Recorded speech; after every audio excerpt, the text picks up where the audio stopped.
Jaya Radha Madhava Kunja Bihari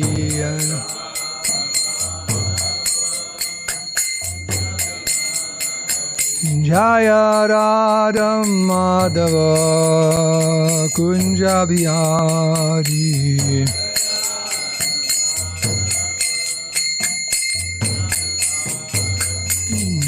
Gopi Janna Vallabha Girivardhari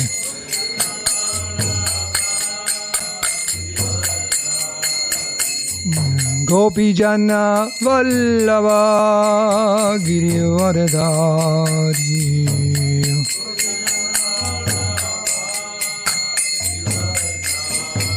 Jasura Nandana Vraja Jana Ranjana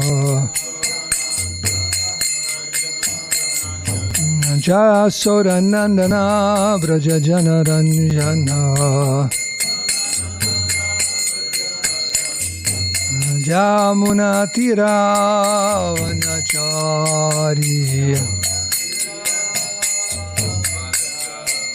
Jamuna Tira Vanachari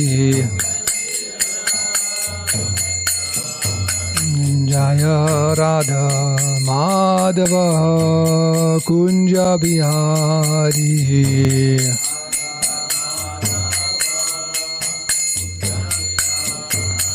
Jaya Radha Madhava Kunja Bihari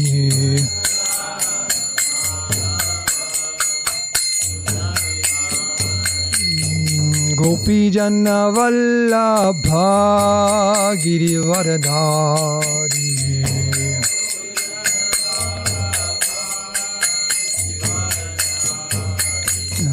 Gopi Janna Vallabha Girivardhari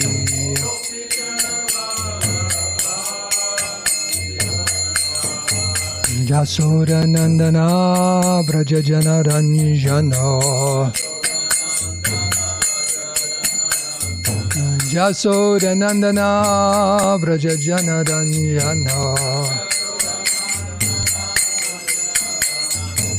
Jasura Nandana Vraja Jana Ranjana Jamuna Tira Vanachari Jamuna Tira Vanachari Jaya Radha Madhava Kunja Bihari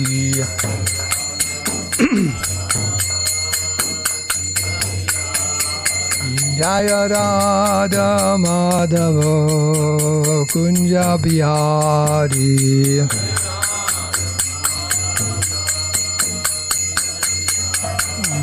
Jaya Radha Madhava Kunja Bihari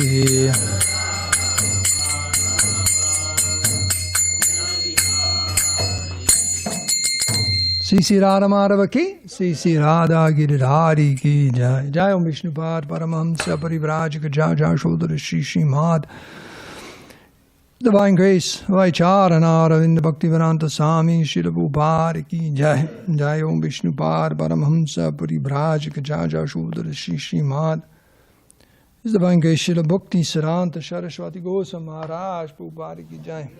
Koti Vaishnava Vrinda ki jai. ISKCON founder Acharya, BBT founder Acharya Srila Prabhupada ki jai. Grantara Srimad Bhagavatam ki jai. Psalm Veda Bhakti ki jai. Go Premanandi. All glories to the assembled devotees. All glories to the assembled devotees. All glories assembled devotees. All glories, all glories. Sri Sri Guru and Sri Gauranga. Om Namo Bhagavate Vasudevaya. Om Namo Bhagavate Vasudevaya. Om Namo Bhagavate Vasudevaya.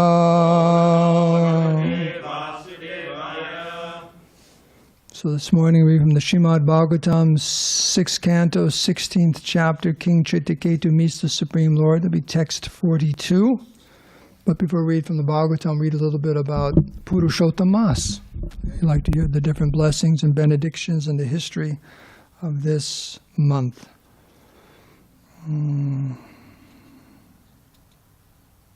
Okay, so the history of Purushottama, taking from the Padma Purana. Month, mas. And of course, it's there, Padma Purana, the sages in Naimisharanya are having a discussion. So, Sutta Goswami is explaining this, and I guess you could research astrologically on the lunar calendar. You have to have something has to be put in there. So as that month appears, yeah, Adhika, it's extra. It's an extra month just so everything balances out. But it's saying here that month, the months are all feminine, was looked down upon. In fact, she was called Mala, which means bad, Malamas, like that. And no one wanted to do anything during that month, and this and that, and all these. And she was quite distressed by that. So she went to see Lord Narayan about it. She was so distressed, and Lord Narayan said, "That's okay, we'll take care of this. Why don't you and I go to Goloka Vrindavan and see Krishna?" Okay? So that's what I'm going to start reading from here. Sutta Goswami continued to speak. O sages, Lord Vishnu took his seat, and Lord Krishna spoke very confidential words to him. Listen carefully, for I am now going to share those words with all of you. Purushottam, Sri Krishna said, O Vishnu, you have done a very great deed by bringing this extra month to me. You will become even more famous for performing this act. So even Lord Vishnu can increase in his fame. Because you have accepted this Malamas, I will also accept her.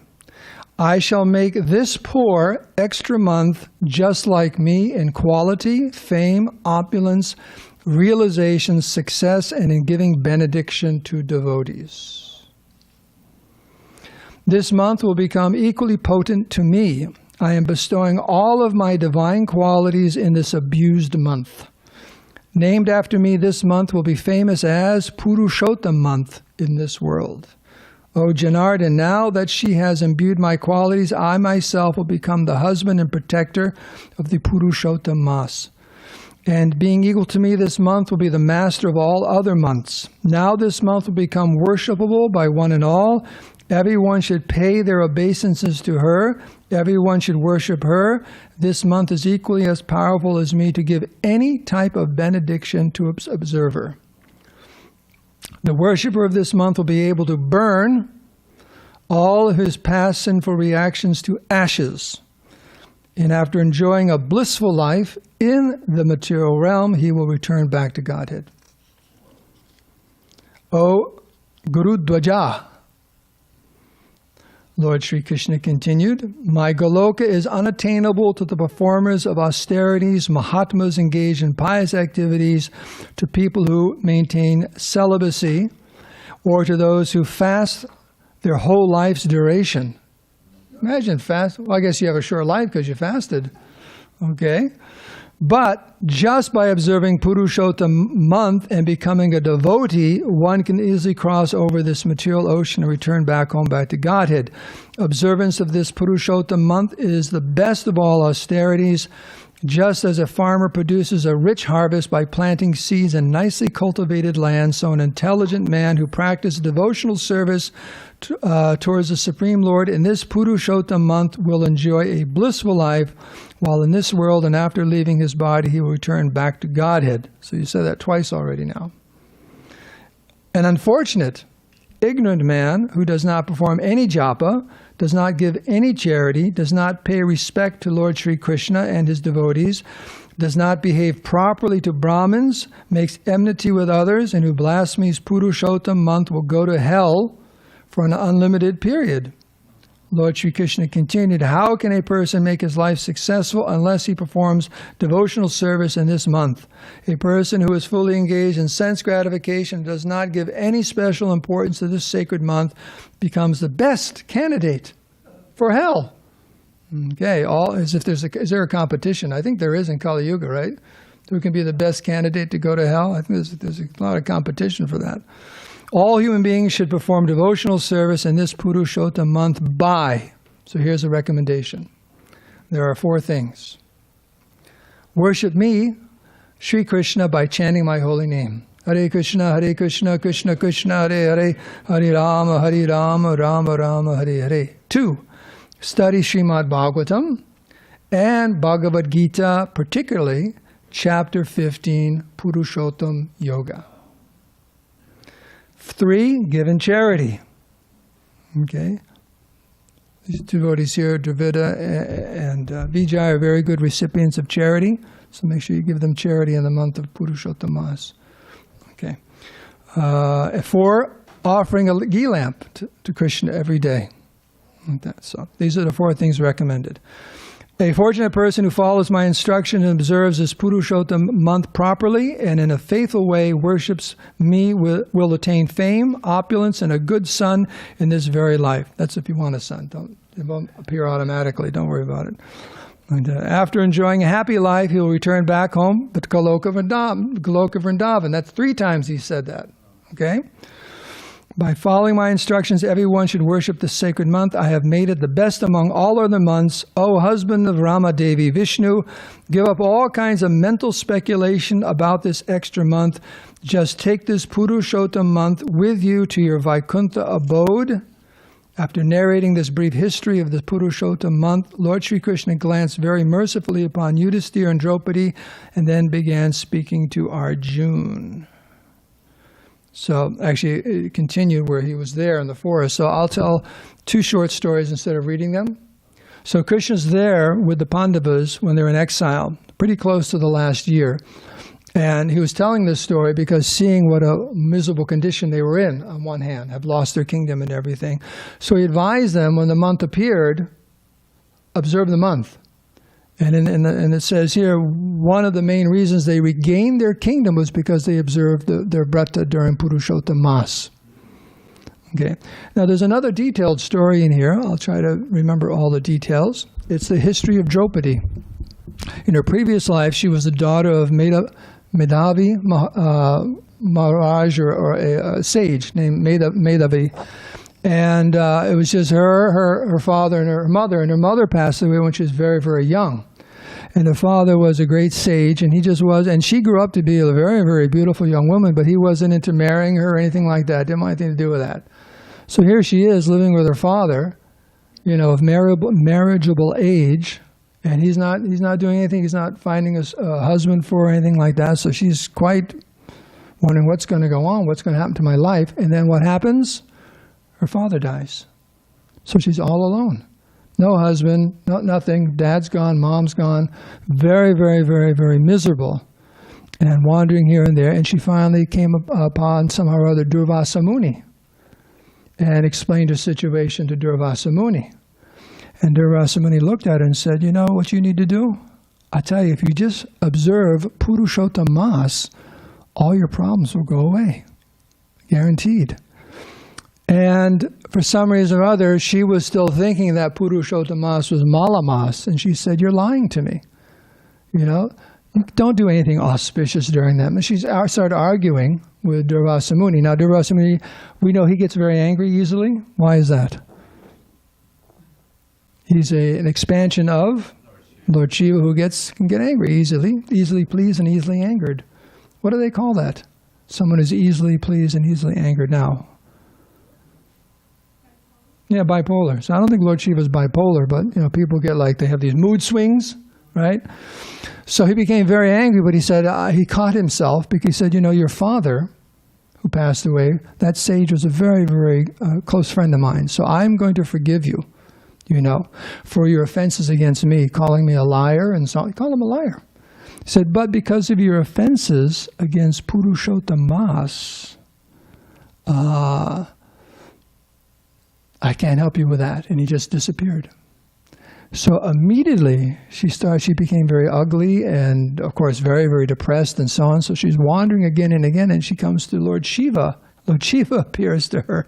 So what's going on? So she explains the whole thing. She says, well, I don't think you should have offended Durvas Muni. He's like my very self. And you shouldn't have offended Purushottama. So perform your austerities. Do observe Purushottama, the different austerities and so on. But because of your offenses to Purushottama, in your next life, you're going to have 5 husbands. She said, 5 husbands? That's horrible. What woman would want 5 husbands? So I'm sorry, but that's, Hare Krishna, Om Shivaya. And he just disappeared.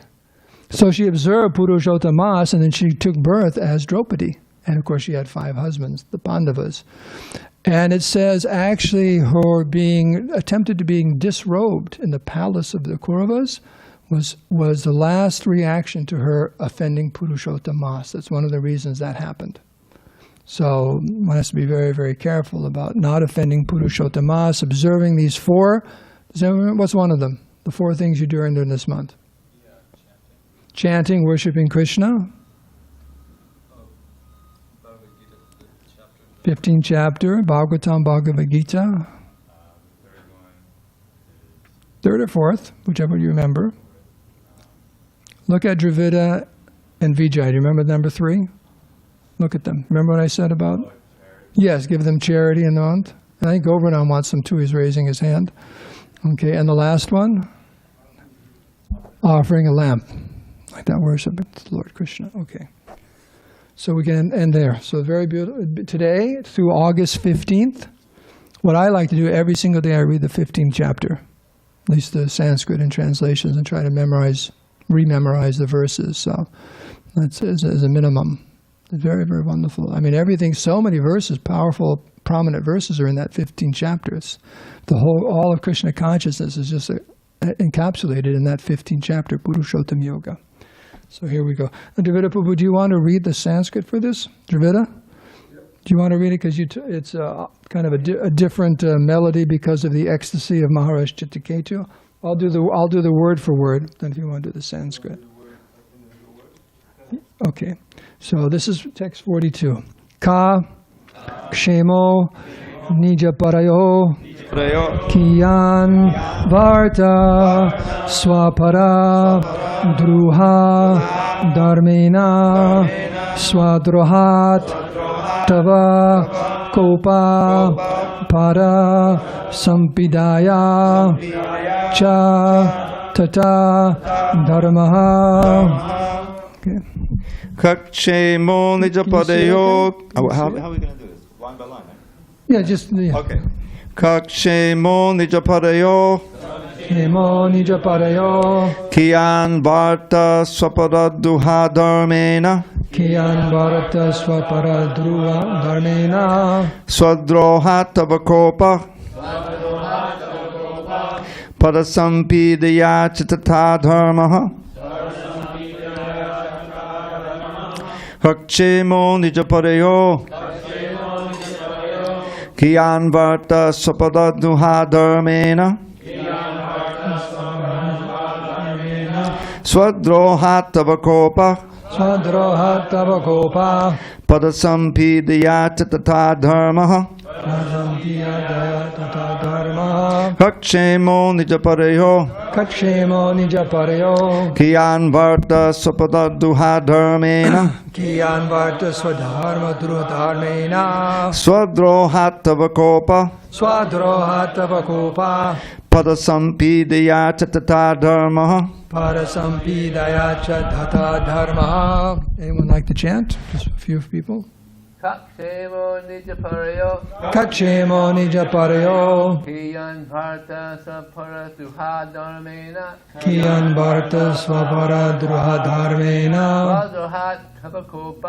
Swadrohat tavakopa. Parasampidaya cha tata dharma. Kṛṣṇo nija parayo. Kiyan varta swaparadruha dharmena. Swadrohat tavakopa. Parasampidaya cha tata dharma. Kṛṣṇo nija parayo. Kachemo nija parayo Kiyan varta swadharmena Swadrohatarabakopa Parasampidaya cha tata dharma. Any ladies?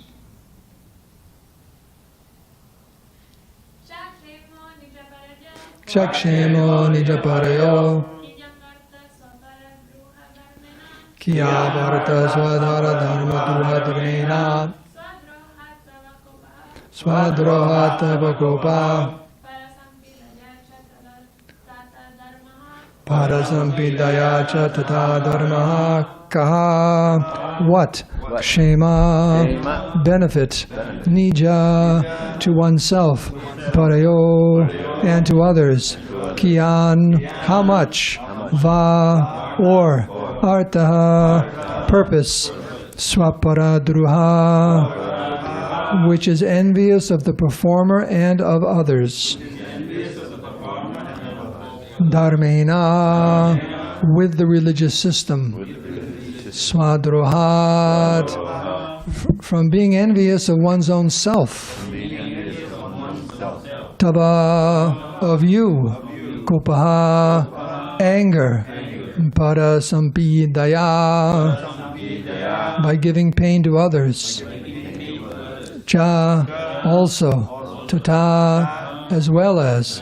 Adharmaha. Irreligion. Translation and purport by Srila Prabhupada. How can a religious system that produces envy of oneself and of others be beneficial for oneself and for them? What is auspicious about following such a system?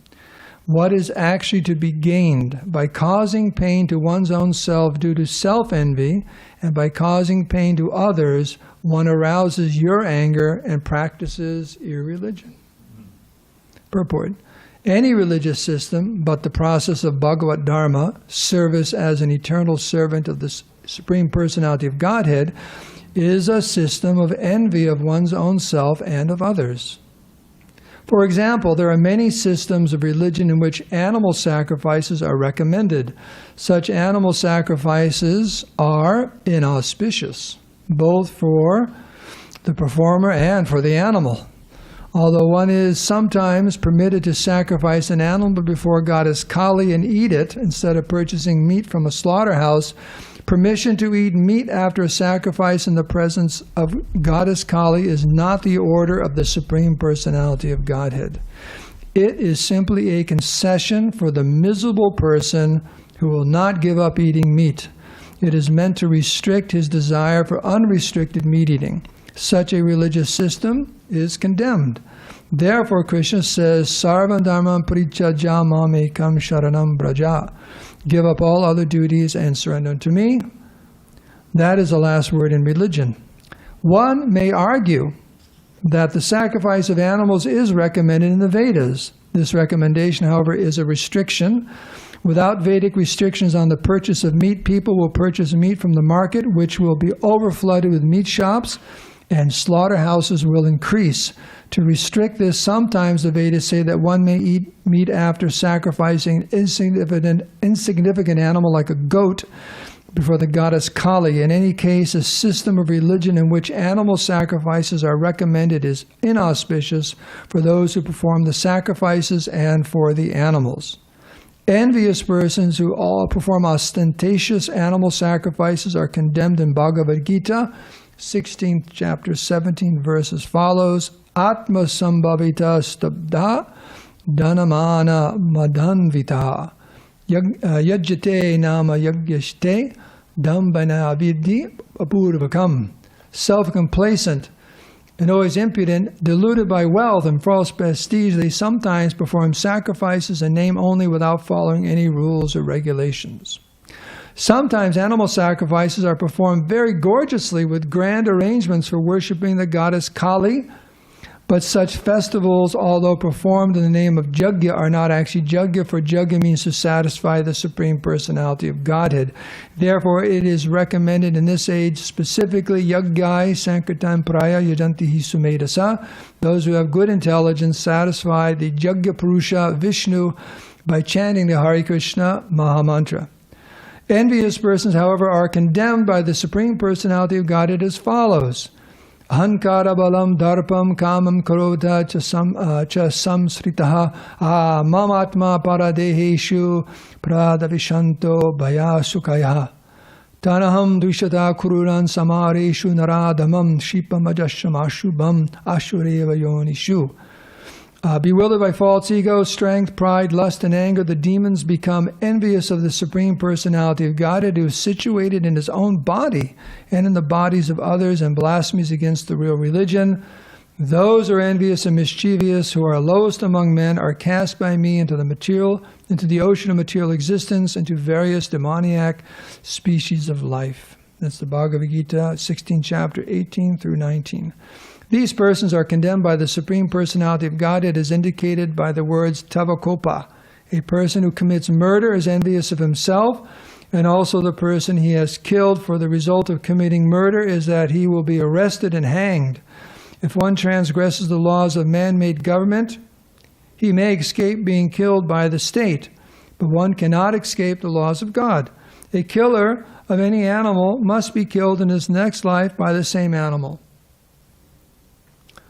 This is like a long waiting line. You gotta wait for all those animals. It's like, oh, God. Okay, taking ticket. This is the law of nature. One must follow the instructions of the Supreme Lord. Sarva-dharmān parityajya mam ekaṁ śaraṇaṁ vraja. If one follows any other system of religion, he is subject to punishment by the Supreme Personality of Godhead in many different ways. Therefore, one follows a concocted system of religion, he is envious not only of others, but also of himself. Consequently, his system of religion is useless. Srimad Bhagavatam, 1st canto, 2nd chapter, 8th verse says, Dharma sunustita pumsa bishvakshena katasuya not parityajya ratim shrame eva hi kevalam. Duties, dharma, executed by men, regardless of occupation, are only so much useless labor if they do not provoke attraction for the message of the Supreme Lord.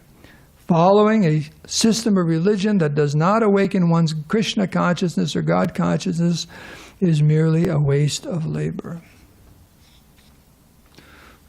Om Agyantimirandasya Gyananjana Salakaya Chakshurulminitam Nena Taismai Sri Gurave Namaha Shri Chaitanya Manobhistam Stapitam Nena Bhutale Swayam Rupa Kadamayam Dadati Svapadantikam Sri Krishna Chaitanya Prabhu Nityananda Shri Advaita Gadadhara Shiva Sri Gaur Bhakta Vrinda Hare Krishna Krishna Krishna Hare Hare Hare Ram Hare Hare Panchakapatarubhascha kripa sindhu beva patitanam pavanebhyo vaishnavebhyo namo namaha. So by your grace, we'll say a few things, good wishes. Notice Prabhupada doesn't mention any names of any religions in here. Yeah. So it doesn't matter what religion you follow, in the sense that if it's pure and bhāgavata-dharma, service as an eternal servant of the Supreme Personality of Godhead, then that's the best. That one is pure in the sense what's referred to here is there's no envy. Swadrohat means envious of one's self. And earlier it says here, swaparadruha, which is envious of the performer and of others. Envy. I think, Dravida Prabhu, you brought this up before. This word envy, Prabhupada, what's referring to is when one feels malice towards others. Because sometimes we think of envious as, you got a nicer chata than I do. I'm envious of you. That's really sharp, you know? I like that. I wish I had a yellow chata like that. That's kind of envy. But really, in its full-blown manifestation, it means whenever you're feeling malice towards another living entity. So, Prabhupada's the whole purport is about meat eating in the name of religion. So there's a lot of malice there. A lot of malice. And Prabhupada says not only, of course, you've got the performer. Prabhupada calls him miserable in one place in the purport, the miserable performer of animal sacrifices. But how about the poor animals? How about them? It's inauspicious for him. Everyone. Yeah, it's really ruins your day when someone comes to try to kill you or kills you. So, and how can that, and the point is, how can that be called religion? I was listening to that tape, that famous quote, and Prabhupada said, maybe said it a few times about Gandhi. Now, I was just, last week maybe you saw me, I came inside with this older couple. They're parents of a bride of a wedding I have coming up in August. And he grew up in Gandhi's camp in his family. In fact, Gandhi did his uncle and aunt's wedding. So he's very Gandhian. And he handed me a book that he helped publish, came out years ago, and it was all these quotes from Gandhi on Christianity. Okay? And I was thumbing through it, and there was one question there. Gandhi was asked, the whole thing was about being very tolerant of other people's religion. And there's some nice exchanges, and there were some Christians at the time in India because they were proselytizing like anything and using money and food and education. In other words, if you were a Christian, you got some perks in society. If you're Hindu, you didn't get them. That was the British government. And getting on their case for that. But he was asked, you want to be tolerant of all religions, would that mean you accept anything in the name of religion as religion? He said, no, you still have to use your discrimination. Okay? But still, Prabhupada brings it up that he was once asked about Muslims and meat eating. And he said, it's okay, that's their religion, they should be allowed to do it. So Prabhupada said, what's that? What's that all about? And he's Mahatma, a follower of Bhagavad Gita, and he's saying, and nonviolence. His whole thrust, which is odd also, he's using Bhagavad Gita for nonviolence. In the end of Bhagavad Gita, Krishna convinces Arjuna to fight a war.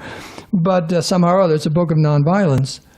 And one other tape I listened to recently, Prabhupada said, he didn't refer to him by name, but he said, this big political leader carrying the Bhagavad Gita wherever he goes. He said, did you ever hear him say anything about Krishna being the Supreme Personality of Godhead? He's carrying the Bhagavad Gita wherever he goes. Mahatma Gandhi, Bhagavad Gita, they're inseparable. He always have a Gita and he's reading the Gita. He said every day he reads it and he gets new meaning every day. His inspiration for everything is coming from the Bhagavad Gita. Prabhupada said, did you ever hear him say anything about Krishna being the Supreme Personality of Godhead? No, he never said it. So does he understand Bhagavad Gita? So, as far as passing off this as a religion that you can hurt others, hurt yourself and hurt others, that's not religion. It's adharma. It may go in the name of religion, you may put a name on it, and it is true, Prabhupada brings it out. You may argue, well, in the Vedas it says you can sacrifice a goat to Kālī on Amavasya and chant those mantras and so on. But it's not religion in the sense that here's Krishna saying, you do that is just as good as chanting Hare Krishna. It's just as good as any other religion, right? They're all the same. That's just your religion, and mine is Kālī worship, and yours is Krishna worship, and yours is this and that. Yatamat tatapat. But I mean, even it's Vedic, it's not a religion, it's a restriction, because if you don't have that restriction, it's going to be even worse, right? It's going to be even worse, just like alcohol. Why are there liquor stores? Why are they licensed to sell? Yeah, you have a license, whether it's liquor stores or restaurants and so on. Why do you have to have a license? Because moonshine. You ever hear moonshine? Yeah. Everyone would be making their own. There have been times in history people just make their own, like that. So to restrict that, to make your own, and also a certain age. What's the age for drinking? Okay, it's 21, like that, 21. Because they know below that, okay, is it going, below 21, if you start drinking a lot, what happens?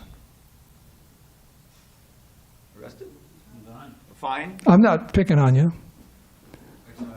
Why do they have it drinking at 21? If it was below 21, what would happen?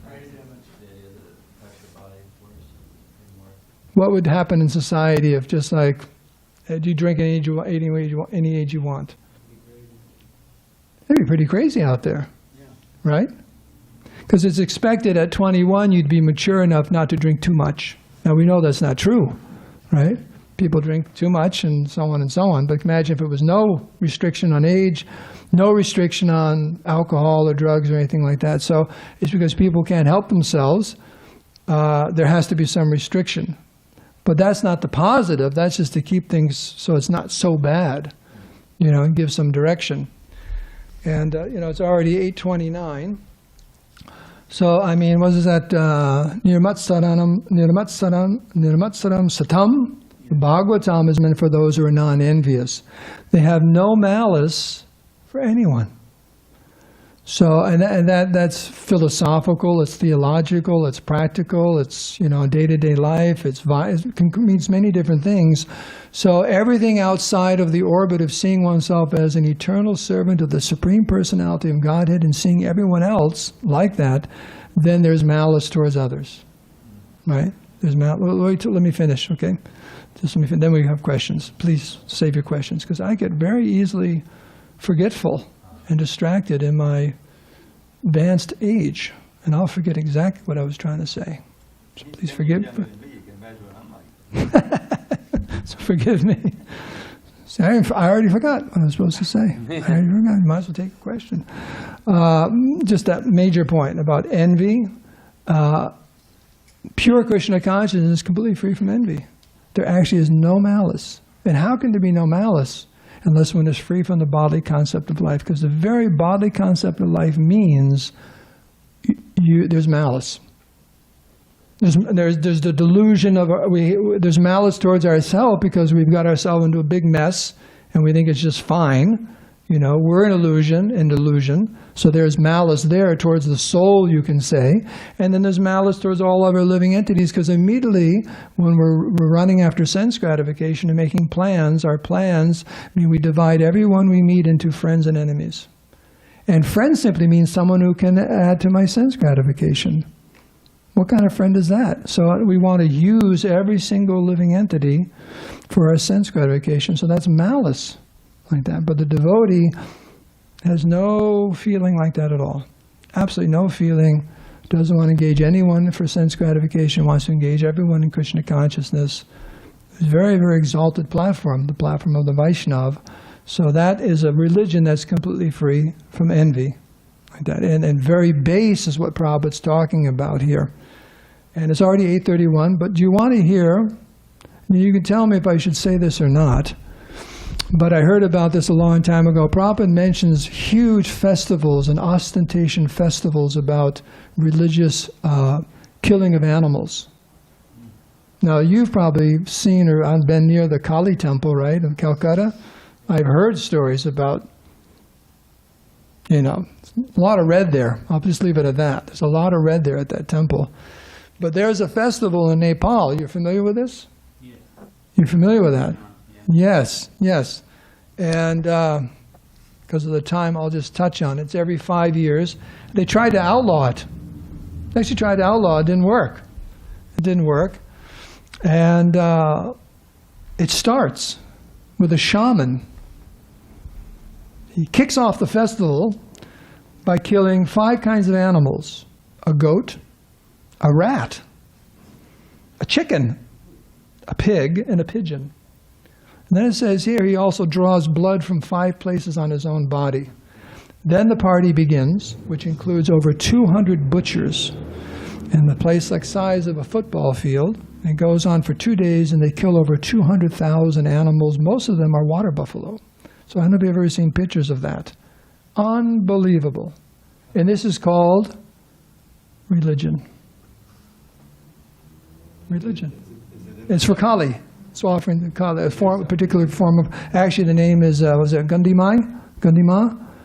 It says she appeared years ago, hundreds of years ago, to a prisoner and asked him to build a temple. So I don't know how more from that to this massive massacre in the name of Kālī worship. So there's nothing in the Vedas about that? No, not at all. Not at all. And there's all kinds of animal rights groups and this and that, international, trying to get it to stop. And some or other, they think it's religion. Hrinanda Maharaj gives an example in South America somewhere. When he was there, there was a group of people talking about this idea, the understanding of religion means religion. It's just that whatever you call religion is not religion, but there was a government had to stop this group of people who were worshiping nature by taking young babies and throwing them into the ocean live off a cliff. That was their religious practice. So the government had to stop that. Say, well, it's our religion. Well, no religion should be allowed that it's such envy of, envious and malice towards other living entities. How can that be religion? So, I mean, that's what Prabhupada is referring to in the purport is very, very, very, very extreme. But, people say it's okay. It's okay. Our religion says it's okay to eat whatever we want to eat. But we can understand that, and you can preach like that. That's malice. It's very hurtful and envious of other living entities. Whereas there's no purity whatsoever. So, and no one is absolved from suffering because of that, if they want, even in the name of religion. So, pretty heavy duty. So, but I guess the main thing to meditate on is Krishna consciousness. There's no room for feeling malice towards others, towards the Supreme Lord, towards the spiritual master, towards the Vaishnavas, towards living entities in general. One of the main principles Chaitanya Mahaprabhu taught was jiva doi, being very compassionate and kind to all living entities. And how will you do that? By giving them Krishna consciousness in whatever way you possibly can. Jiva doi. So that's our philosophy. Take it or leave it. If you want to go sacrifice a goat and eat it, but that's not our philosophy. Ours is jiva doi, being very kind and compassionate to all living entities. So that's a few words.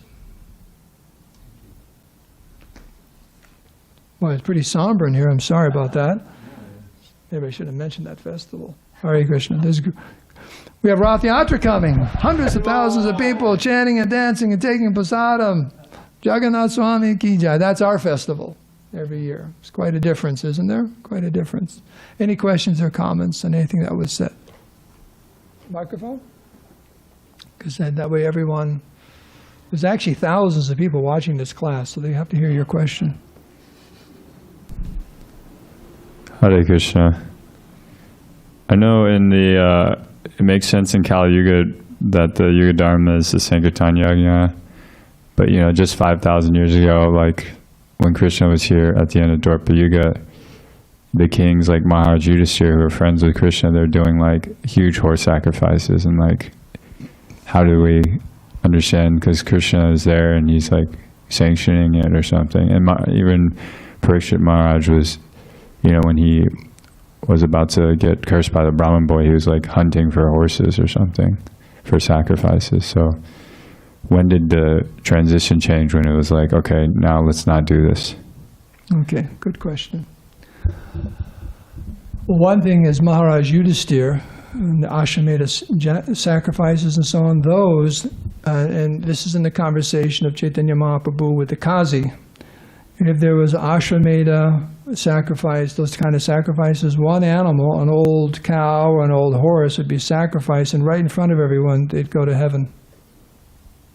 That's quite a difference than a slaughterhouse. Mm-hmm. That was just to test the efficacy of the mantras. That's all. It wasn't, let's barbecue a cow or a horse, or something. That's not what it was at all. So it's quite different. And Kshatriyas were allowed to hunt. They were allowed to have more than one wife. They were allowed to gamble. Why? Because if you told them not to, they'd do it anyways. Because they're very, very passionate people. So they're allowed to do those things. But it's not that there's no reaction. It's not that there's no reaction. An example would be Dasarath. Hunting. He made that mistake. He killed that young boy. And then he was cursed by the boy's parents that you're going to lose your son in the exact same way. So one has to be very, very careful about these things, but they were allowed. They were allowed, and Kshatriyas would do them as duty also, like that. So, but in Kālī Yuga, where is a real Kshatriya? It's not that Kshatriyas would just hunt and do nothing else.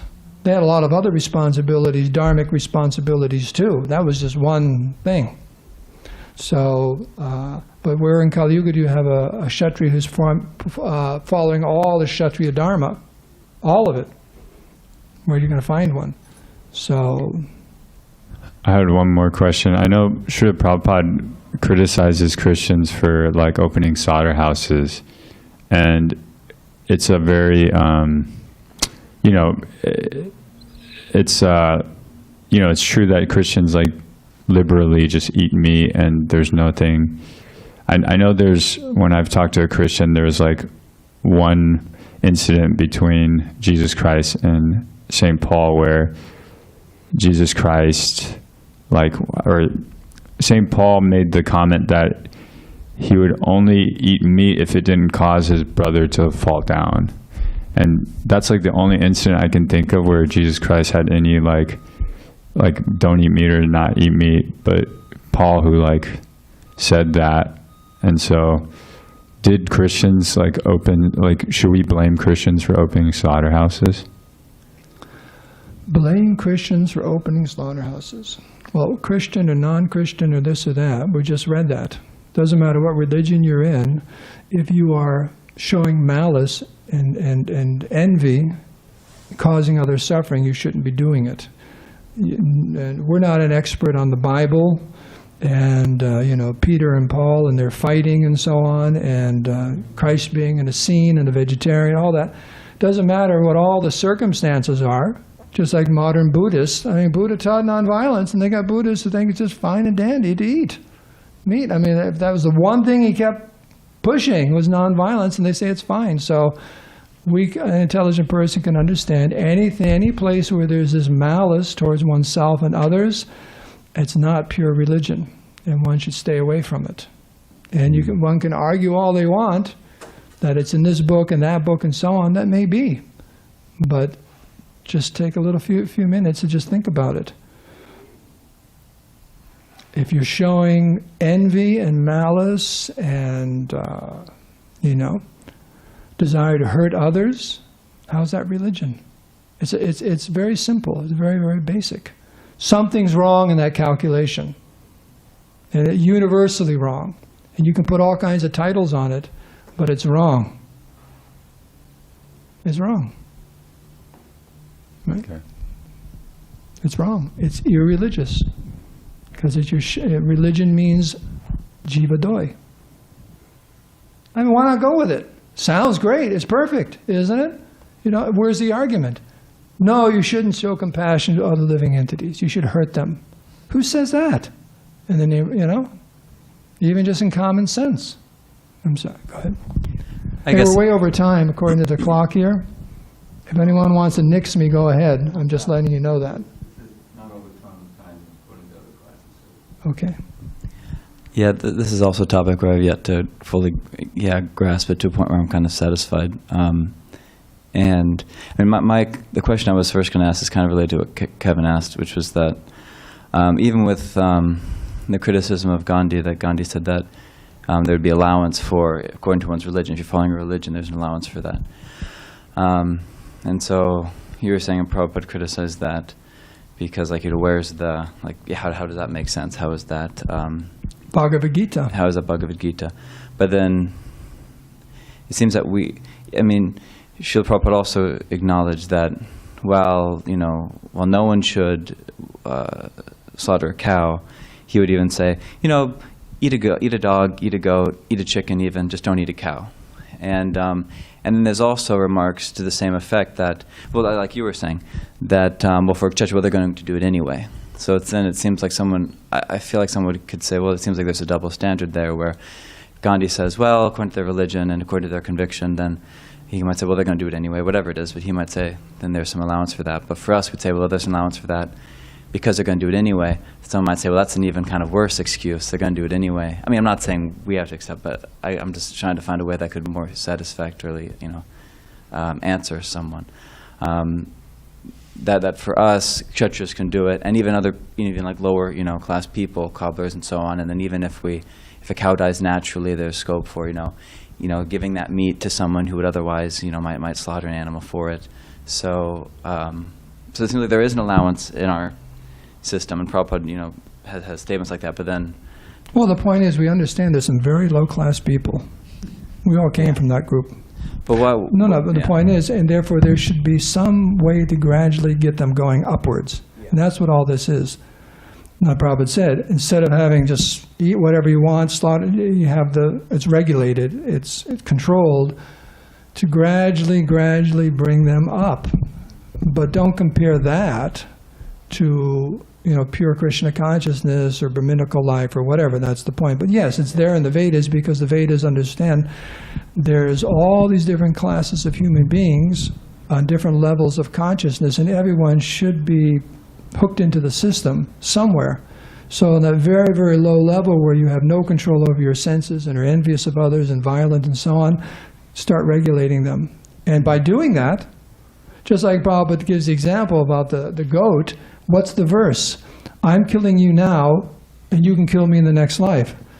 So after saying that every month, you say, wait a second, So you start thinking, well, this is what's going to happen. This animal's going to come back and kill me in the next. Maybe I should stop doing this. So it's all set up in such a way to gradually elevate even the lowest person, gradually upward. That's what's actually going on. Right. The different classes of life, the 4 varnas below those.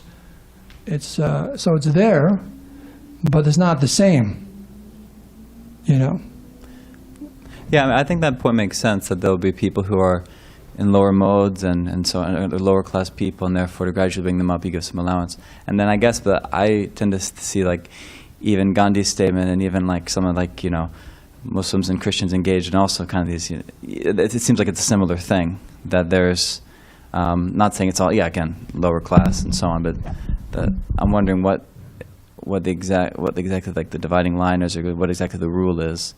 I guess here you were saying, or he was saying here that, okay, envy, if it's based on envy, so there's slaughter of, the difference between slaughtering a horse, in this case, versus slaughtering animals in this, Kālī worship, is that what's the motive and what's the mood? I don't know, somehow it's not all clicking in my head. Okay. But Balaram can help you click. Click.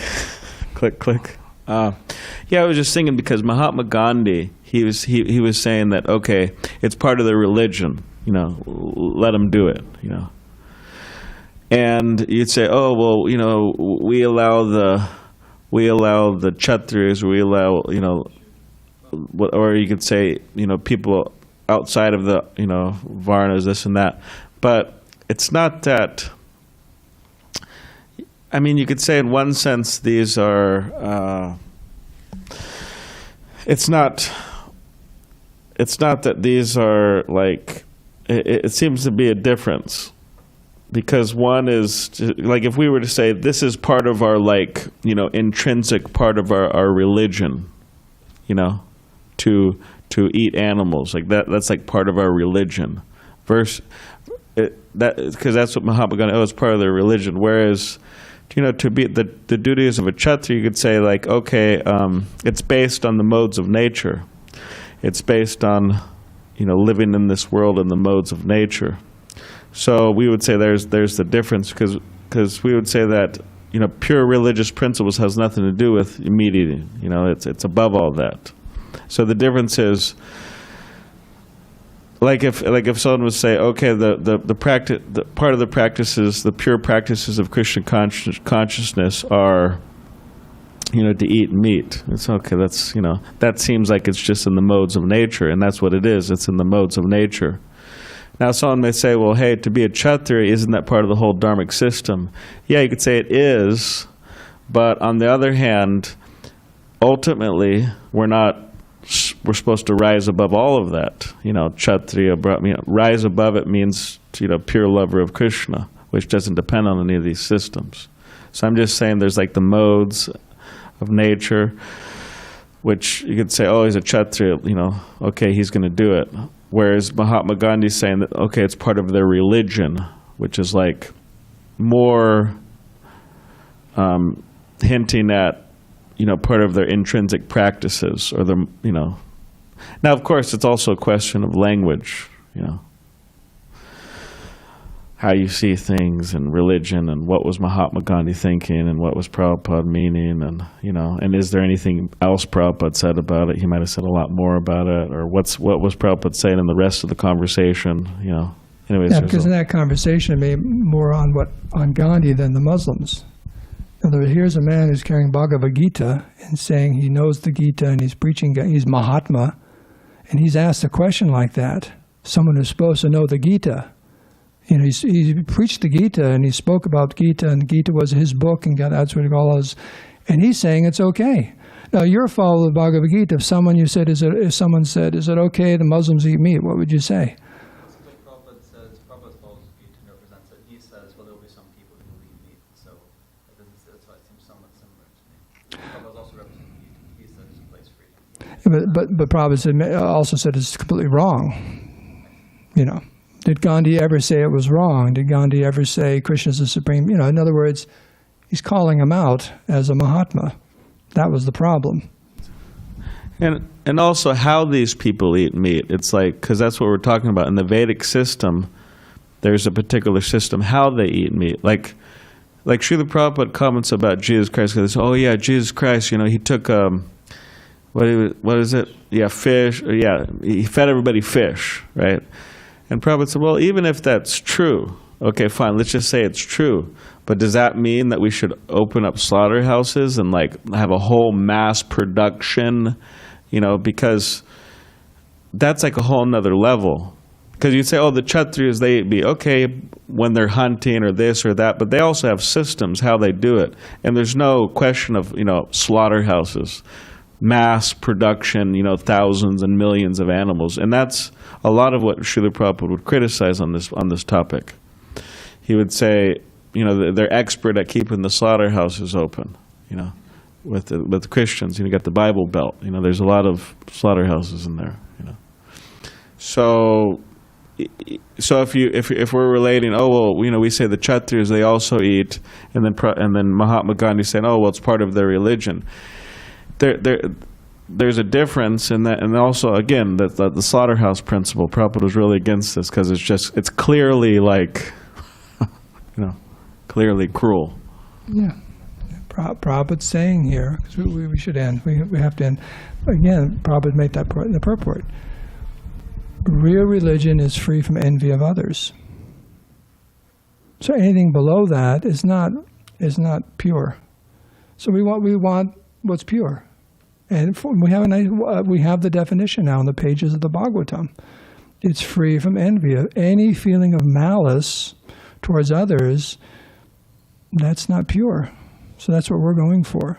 And it may be manifest. It is manifest in the Vedic, wherever you find it. If there's malice towards some other living entity, it's not pure. And that's that.